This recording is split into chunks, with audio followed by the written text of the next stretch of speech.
player will.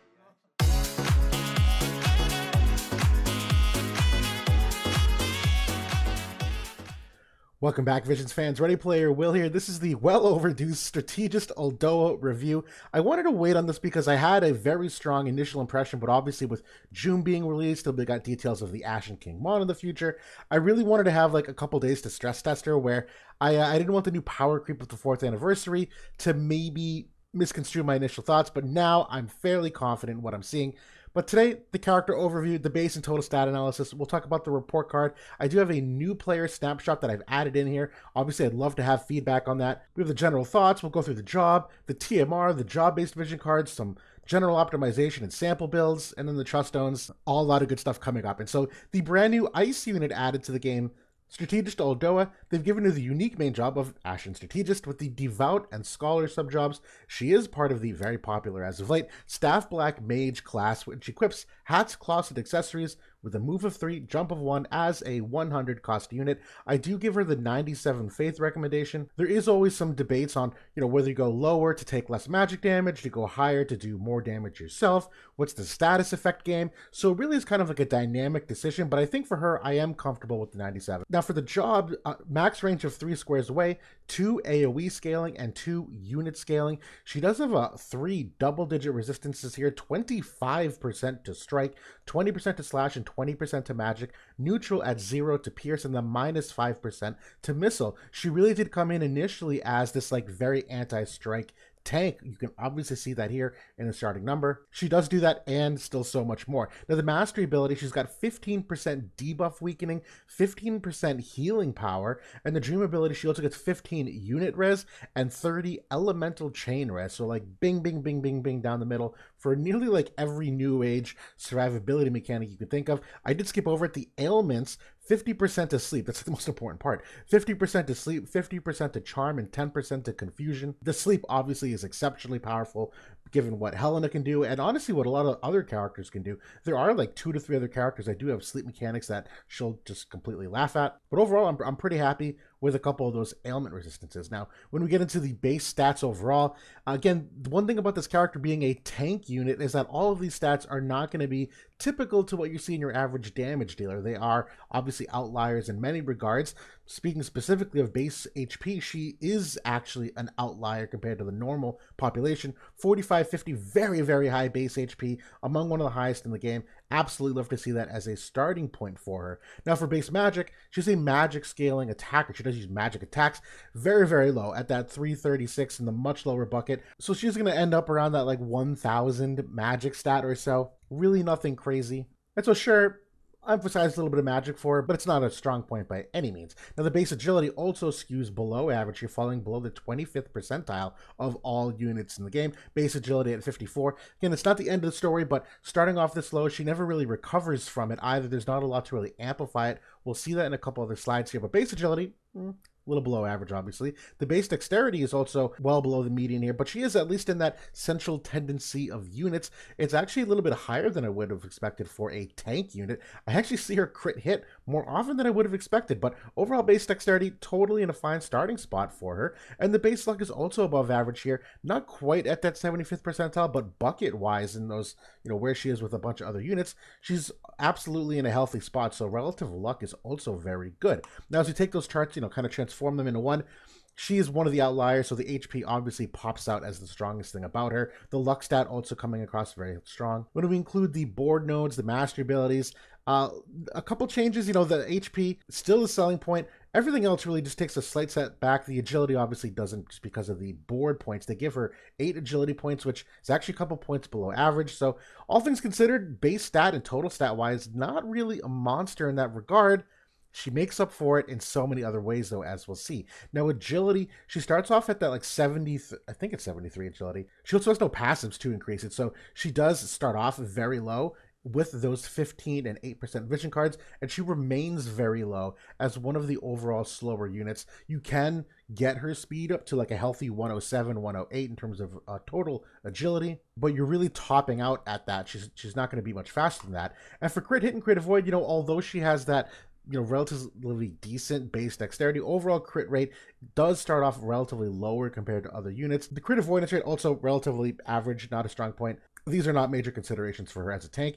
And the accuracy perspective, she is also relatively inaccurate, definitely below average when you comparing her to other units. She does have a passive you can equip though that does give her 20% accuracy. It doesn't really help a lot for top tier evasion. It does help a little bit though for hitting those units that you should be hitting. Obviously, it never feels good when you miss attack on a unit that's not intended to be an evade unit. I don't popularly recommend it though. She does have a guaranteed hit in the kit that she does use with relatively good frequency, so the accuracy, just know that she's not an inherently accurate unit. Most tanks aren't though totally acceptable. And the evasion, probably like the worst evade unit we've seen in quite some time, despite the fact that she had that high base luck. A lot of this has to do with her agility, not really contributing those extra like 10 or 15 points that it does for some units, but yeah, not an evade unit whatsoever. So as we get to the report card here, again, this is a little bit skewed because I often look at these grades in the context of like all characters, which are majority DPS, so the grades take with a slight grain of salt. This is obviously more just for some talking points. The effective HP is absolutely an A here, though. 14 defense, 2 spirit, no AoE res, but 27 unit res to start off innately. That is including a passive you'll have on near 100% of the time. That very high HP and all those double-digit resistances as well all help contribute to a very, very strong effective HP. She's not the highest. She's above most tanks, though, that came out recently. It's really the older tanks like Warrior of Light and Engelbert that still exceed her, but we know effective HP isn't the whole story. Obviously, that's where the survivability comes in, which is absolutely an A+. I'm actually shocked I could fit this into 5 bullet points here. The 15% debuff weakening, the element chain res, she's got a 50% 3-hit general barrier she applies on her first buff. Her second buff is 20 AoE res. It's protect and shell. It's courage. It adds a 30% damage absorption for 3 turns. She's got a 40% heal back, which combined with her 15 healing power innately gets it up to actually a 52% heal back. And she's got a 10% all physical damage reduction passive that I love to have on. Her low AP ability when you kill someone actually is a self heal to self. She's got a counter cure ability too as one of her counter abilities, and a 15% damage reduction to enemies on one of her abilities, so she'll take less damage from them. I don't know where in her kit she possibly has like a downside of survivability. It's among the best in the game. I don't know how you could possibly top this. Now for the damage, I'm going with a C here. Now the 30 Spirit in Peril is nice. Now I have to emphasize this. Right now in the game, we are in a very heavy physical meta because of Joom and A2. So not a lot of people are gearing for Spirit. So that 30 Spirit in Peril she has, as the fight goes on, she's actually doing like 4,000 to 6,000 damage to characters. Very shockingly, that's not the norm, because she's only got 20 magic res pen on her weapon, no spirit pen innately. Now her AoE is a smaller size, so a lot of these like damage reductions, the larger the AoE, don't really apply to her attacks because they are smaller than the diamond. And so objectively speaking, the damage really shouldn't be that high. She does not have the penetrations nor the magic stat to support that. But right now, when no one's gearing for it, she's going to pop. But still, don't let that mislead you. She's an average tank damage character. The agility, I'm going with a D plus here. That base of 74 agility versus a 78. When you consider characters that equip passives, she falls even further behind. 74 versus 81. That's just the average unit. So she's a good 7 points below the average in that regard. The accuracy, I'm going with a C minus here because of the 20% accuracy passive. You know, kind of keeps me higher than that D grading, but likely won't be enough to really hit anything of note. Accuracy, genuinely not great. The evasion is a C minus, if not worse. I might even go with a D here. And scratch that. I am going to go with a D here. The driving motivation is that Ice really has no evasion-oriented cards. Even the staff, Black Mage, really doesn't have anything either. So the game is not tuned for it. I don't see it happening. I'm not going with evasion whatsoever. The movement, also going with a D here. There's no move or jump passives or abilities, which is kind of odd considering the influx of mobility-oriented characters who've gotten as of late. She does not have anything to alter her move or jump. The auto ease of use, though, is an A+. Exceptionally simple buffs in rotation. It's only 2 single target buffs on herself for a huge amount of impact for what she brings. It is so easy to plug and play her that her abilities do all the heavy lifting for you. The game disruption is absolutely an A+, even regardless of Joom. Oldoa had already taken over the meta in JP. There's genuinely no real weaknesses, in my opinion, other than lacking some of the tank flex options for move and jump and agility. Oftentimes, tanks that have that versatility of being able to shuffle your agility around, being able to change your move and jump so that you know, walk differently, does have some important ramifications as the maps change, as the meta change, the turn orders change. So she's kind of stuck with what she has. That's really the only weakness I can think of, which is an actual weakness, but the rest of the strengths completely make up for it. The passives are an A, absolutely amazing. They're all perfectly viable. The counter abilities are a C. They're average, but they're perfect for her. You know, there's nothing about these counter abilities that is new or unique or amazing, but counter cure is so good for a magic scaling tank here. She's already got so much self-healing in the kit that when you throw in the fact that you might get a random heal as you get attacked too, absolutely perfect for her. So although it's an average counter, it's very good for her. The overall job in kit is an A+. She's just a huge enabler for variety. I haven't even talked about her damage mitigation aura here whatsoever, right? Like, that's the most important thing about her. The final grade's an A+, though, if not an S, I'll be real. She is a meta-defining unit. She beats a variety of meta-type teams. Absolutely has all the tools as a tank to last for a very long time. And so we're going to segue to my new player thoughts and kind of like a pull verdict, yes or no. My pull verdict for her, if you're a newer player, is a thumbs up yes. And I'm going to be notoriously picky on a bunch of these too, but there's no doubt in my mind this is a yes. When we look at Ice specifically, the Ice permanent pool units are fair. They're not all that bad, but Oldoa absolutely elevates all of them to levels that they cannot possibly achieve without her. Celebratory Jaden, Grifford, Howlet, Rain, even the old school Alaya, all of them do significantly better with her. The vision card for Ice is absolutely superb. These are some of the best vision cards in the game. The Ice units are also generally very flexible in a lot of the job-based vision cards, where Spear is one of the best job-based groups. The Sword Red Mage also is too. So in terms of like investing in Ice and her grouping with them, Ice is at this point like a thumbs up should you go that way. And from the Staff Black Mage perspective, they have some exceptional permanent pool vision cards here. The Heo vision card, the Greater Demon, the Coral vision card. And the characters, although they are kind of like on the way out, from a new player perspective, you can absolutely compete with them. Black Rose Helena is still a very competitive pull for a lot of people. Dark Fiend, I think is a relatively easy 120. I know Lemure can be too. Ayaka is like an old school support healer, and Gargus is one of the best selection quest units. Just speaking from like a brand new account, there's a lot of characters here that do have some legs for your level of competition. Oldoa is going to dramatically increase the value of these units. And so she absolutely elevates the entire Ice cast. Not only is she the best Ice tank available, but arguably the best tank in the game. Lots of lasting power that you'll get your return on investment with Viz for. That's one of the big concerns of the new players is like, are you allocating your scarce resources as effectively as possible to set you up for long-term success and not having to like banner chase every unit? She is absolutely one of those units you can pull around, and is not only a staple for those Ice teams, but the Rainbow teams because of how flexible Staff Black Mage is. Staff Black Mage has so many good cards that she can easily slot in a bunch of different teams. I cannot recommend this character enough for a new player.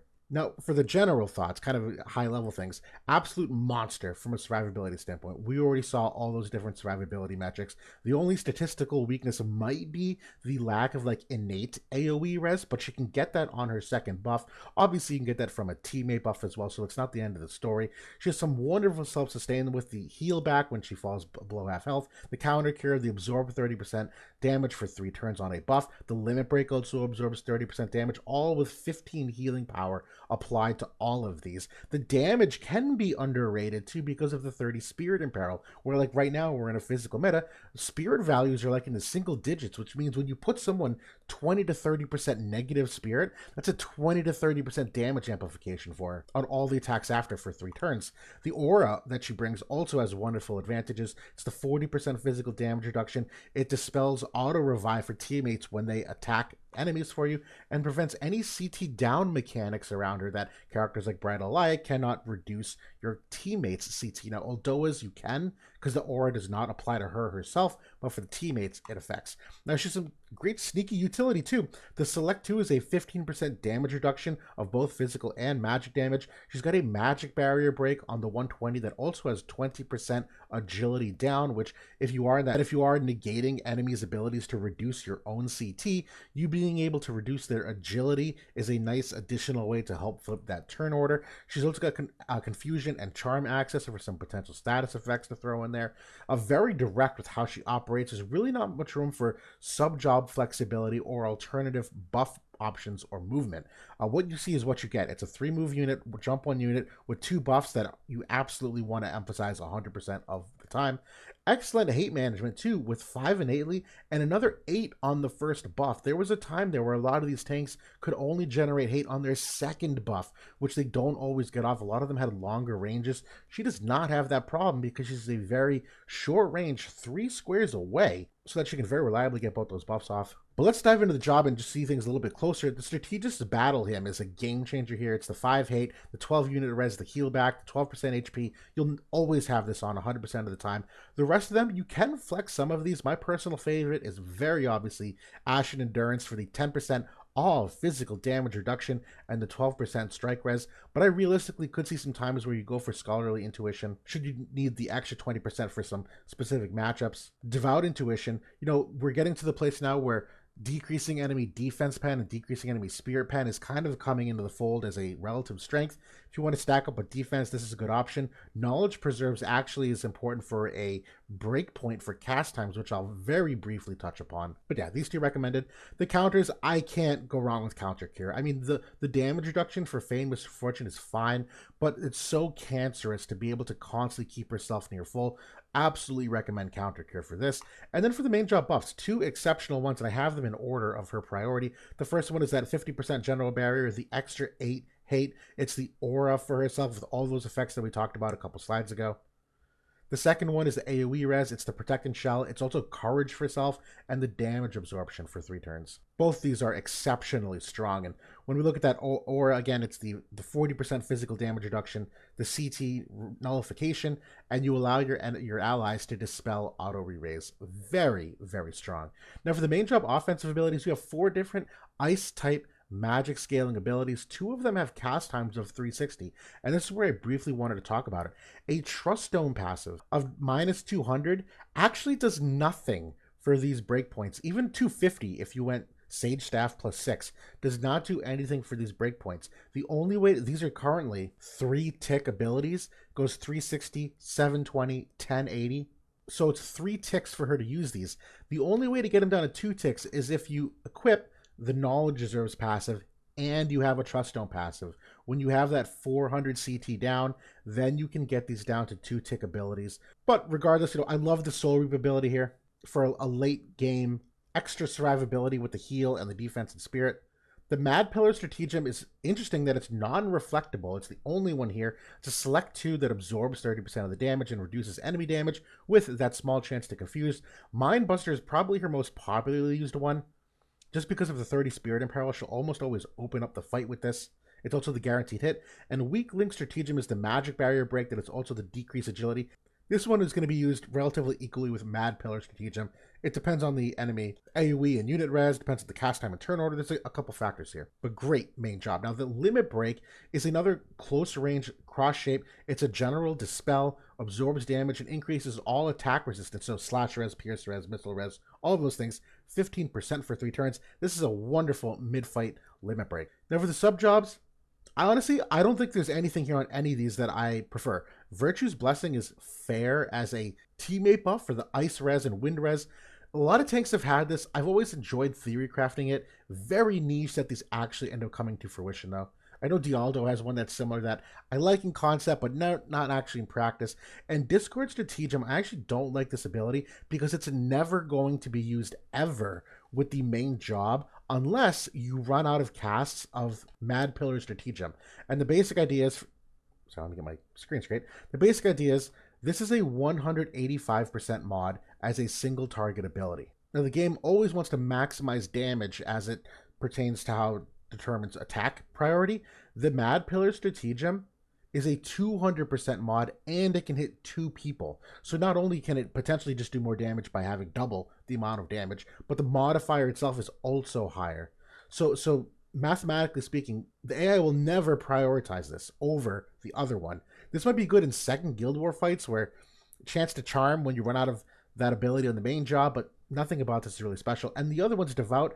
I don't see any opportunities here for any of these buffs. It's not nearly good enough to overcome using the 2 buffs on the main job. And her magic stat is not high enough, in my opinion, to really use the Cure or Cura. Yes, she has the healing power, but 1,000 magic really isn't enough with the size of the health pools to put any kind of real dent in the healing. The Scholar one, kind of the same idea. There's really no abilities here that I love. Maybe love Geo Absorption because it's a nice diamond. She doesn't have any of that on the main kit. But then again, you're messing with her range on this ability. The cast time is another issue. So there's really nothing here that I like from the Subjobs whatsoever, nor does she need it, to be quite frank.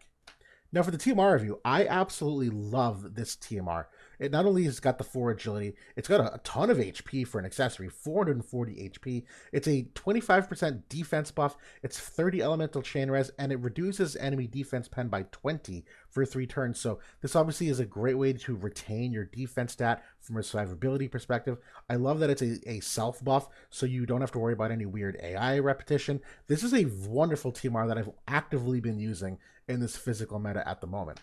Now for the drop-based vision cards, Staff Black Mage is one of the best in the game for its flexibility across a variety of different categories. And the 3 strongest, in my opinion, are Axe, where you have a bunch of unit AoE cards. Book is another one. It's just that the book units aren't very good, but as a class, this is a wonderful potential synergy. Katana also has some really good synergies here too for the AoE and agility potentials. There are some small building blocks there for Greatsword and Sword Warrior. It's not perfect, but it's definitely there. All it takes is one vision card to change the complexion of this, and there's obviously a bunch of others that are slowly being built that way. There's a ton of different AoE and unit and agility cards though.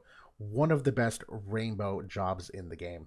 And now for the general optimization. This is super straightforward for me. Sage's Crimson Plume, it gives her another 15 healing power, although that's only 5 more than a Truststone passive. It's 8 AoE res and 20 magic res pen 4. I prefer this, though Wizard Rod is always a sound choice because of the CT up mechanic there as well. Either one of these is a safe bet. The other equipments, honestly, I've just gone Survival Vest and called it a day. Her unit res gets to very scary levels with this accessory. Silent Solar Rays obviously is another go-to choice potentially. I don't know why I have Genji Cliff here. I'm sorry. Delete that.